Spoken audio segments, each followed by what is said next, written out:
First of all, I'd like to apologize in advance. Clearly, I wasn't one of the few chosen ones that were selected to participate in the Black Ops 3 E3 event. Most of the prominent YouTubers have already begun uploading Black Ops 3 content. Lucky them. So while you may have to endure watching Advanced Warfare gameplay here, I've got a few bits of new information about Black Ops 3. So I saw the YouTuber Drifter just did a video announcing and covering all the perks in Black Ops 3 already. So I won't mention them in detail. I did want to discuss one or two of them at the end of this though. So what do I have then? Well, I have all the lethal and tactical equipment as well as all the current score streaks. Now of course, these are all heavily subject to change since this is just the alpha build. The beta build comes out around August 10th, which remember is playable if you pre-order the game. And if you didn't already hear, Sony now has the exclusive rights to Call of Duty, which gives the PS4 and PS3 the DLC first and the beta first. At the time of this video, we don't know how soon in advance the beta will be playable for the PlayStation users though. But I can't imagine it'll be a huge margin, probably just a few days or so. Anyway, back to the news. So let's cover the lethal equipment featured in Black Ops 3 first. Of no surprise, the first one is the Frag Grenade. Next, another fan favorite, the Semtex Grenade. The next one, however, is new to the series and is called the Thermite. Its description says, grenade explodes into a lethal heat zone that lasts for a short duration.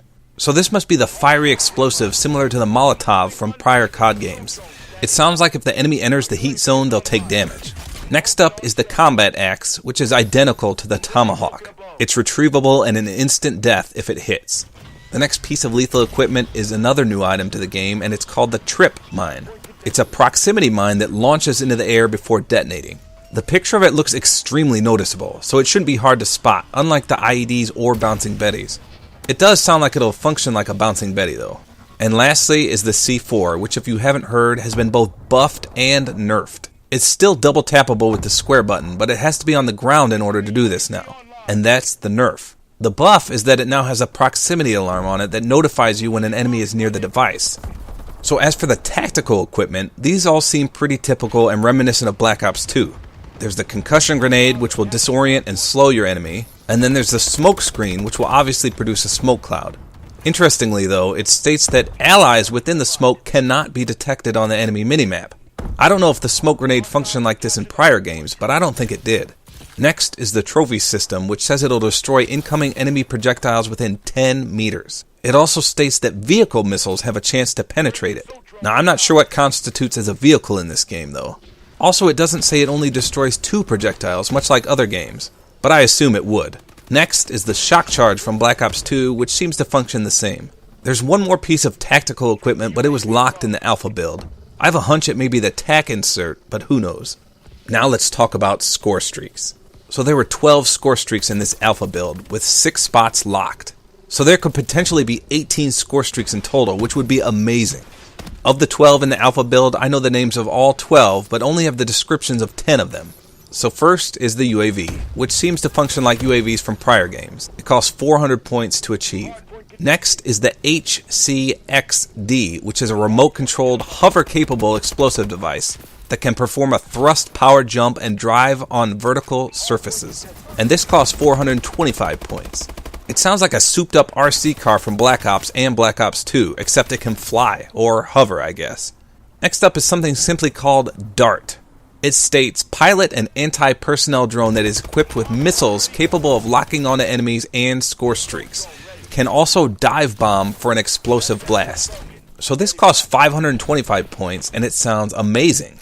I've yet to see it in action, but for being the third lowest costing score streak, it sounds very useful. Almost like a more intelligent hunter-killer drone that has missiles. Next, for 550 points, is the care package. The engineer perk will allow you to reroll this and booby trap it. And next is the counter UAV for 600 points. Returning from Black Ops 2 is the ever-scary Lightning Strike, which will function identical to its counterpart and cost 750 points. Next is a streak called the Talon. It states it calls in an autonomous or remote-controlled escort attack drone. It costs 975 points and sounds like an escort drone to me. Then there's a new score streak called the Cerberus. At least I think I said that right. It states it'll airdrop an autonomous or remote-controlled Cerberus ground robot that patrols for enemy targets. This sounds like the AGR from Black Ops 2, and it costs exactly 1,000 points. Next is the Wraith Streak, which is an aerial attack craft with advanced stealth capabilities and a defensive flak drone. I don't know what the hell a flak drone is, but it sounds like a flare of some sort. But otherwise, it's basically the stealth chopper from Black Ops 2. It costs 1,100 points to achieve. Next is something called the RAPS, or RAPS. It reads, deploy a ship that drops autonomous robotic anti-personnel sentry drones. And these are those big balls with spikes on them. Many people think these will function like the attack dogs from Black Ops 2. And the cost is 1,275 points. Now the other two score streaks are called the Combat Robot and the Mothership. I don't know how much either of these costs, but the Mothership is a heavily souped up chopper gunner basically. It should be pretty amazing. I don't know what to think of the Combat Robot, especially since the Scorestreaks Cerberus sounds like the AGR. So maybe this is another AGR type streak, but way more powerful, or it could last longer. And that's one hell of a tongue-twisting name to say, the Combat Robot. Try saying that 5 times. Combat Robot, Combat Robot, Combat Robot. Fuck, it's hard, screw that. So again, there were 6 locked score streak spots, but I don't know if that means there are truly 6 more. We'll have to wait and see. A few other things interesting to note, there's an attachment called High Caliber, which makes headshots do more damage. That should be fun. It also appears you can put rapid fire on anything, even assault rifles. The Scavenger perk will once again replenish explosives, which is also nice. There's an Overclock perk that allows you to earn your specialist weapon or ability faster, which should be very useful. And the Ghost perk requires you to be moving again, which is nice, and similar to Black Ops 2.